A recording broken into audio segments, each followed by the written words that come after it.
Welcome everyone. As you asked for, I've recorded some of the lessons I would normally do in class, and I'm going to upload them to YouTube with links on the Canvas website. So what I've hoped you do is please take out your minerals packet, go to the back, find this chart. It should be the last page in the packet, this chart. What I want you to do is fill this in as I go over it.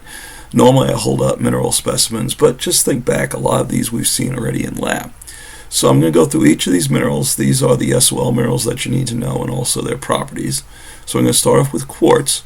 You remember quartz can and does vary in color, but the most common color for quartz is white, especially here around Franklin County. Quartz has no cleavage associated with it. It does have what's called a conchoidal fracture. What that means is that if you hit it with a hammer, it breaks along curved surfaces. We did a lab last week where we looked at the luster. Quartz has a glassy luster to it. Quartz varies in terms of the shape, but the prettiest ones have a six-sided or hexagonal shape like we saw in lab, and also we made the six-sided hexagon models last Thursday.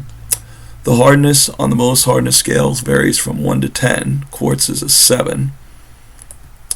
Then after that we have the micas. Remember, micas can vary. They can be white, they can be black, they can be green. Micas typically have one cleavage plane. They tend to form sheets, as we've seen in lab, and they peel off. They have flat sheets, like I said, and the hardness is somewhere around 2. Notice I'm not filling in every one of these categories, and you don't have to either. We're just going to focus on what are the main properties that you should be aware of. Then we have calcite, which is almost always white to clear.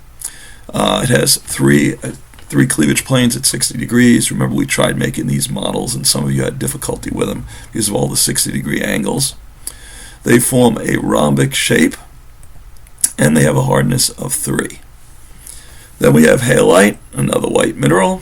Okay, it forms 3 cleavage planes at 90 degrees and has a cubic shape to it. Magnetite is black in color. Its main property is that it's magnetic. Graphite we didn't see in lab at all, but graphite, as you know, is found in pencils, so it's going to be black. You can write with it. The other thing is that graphite, when you powder it, has sort of a greasy feel to it. I don't know how many of you have ever used WD-40, but basically all that is they grind up graphite, they add a little water to it. It's great for if you've got a lock that's a little stubborn, you have trouble turning the tumblers, you spray some WD-40 in it. Then we have obsidian, which is black. It has what we call a classic conchoidal fracture.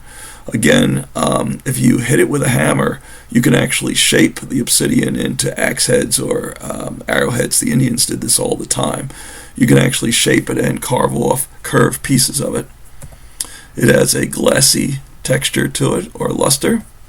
It has a hardness of 7, and like I said, it's mainly used for arrowheads. You notice that quartz and obsidian are similar to each other because they have a similar chemical composition. Feldspars are tan in color. They have 2 at 90-degree cleavage planes. They have a hardness of 6. Pyrite, also known as fool's gold, has a gold color. It has a classic metallic luster to it. It forms a cubic shape.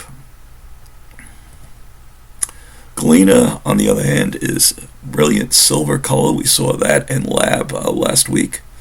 It has 3 cleavage planes at 90 degrees, has a metallic luster to it, forms a cubic shape. Sulfur is almost always yellow. It's got an irregular fracture to it, so it just breaks any old way. We saw that in class. It has classic non-metallic luster, and it has a typical rotten egg smell. And the last SOL mineral you need to be familiar with is hematite, which has sort of a dark red color to it. Remember, we said hematite typically forms iron ores. It has an irregular fracture, is non-metallic. Oops, and that's it. Alright, so I'll give you a minute if you need to finish writing this down, or maybe you want to stop the video on playing so you can get it. Please make sure you fill in this chart, and then, like I say, take the mineral test. Most students do pretty well on it. And thank you for watching the video.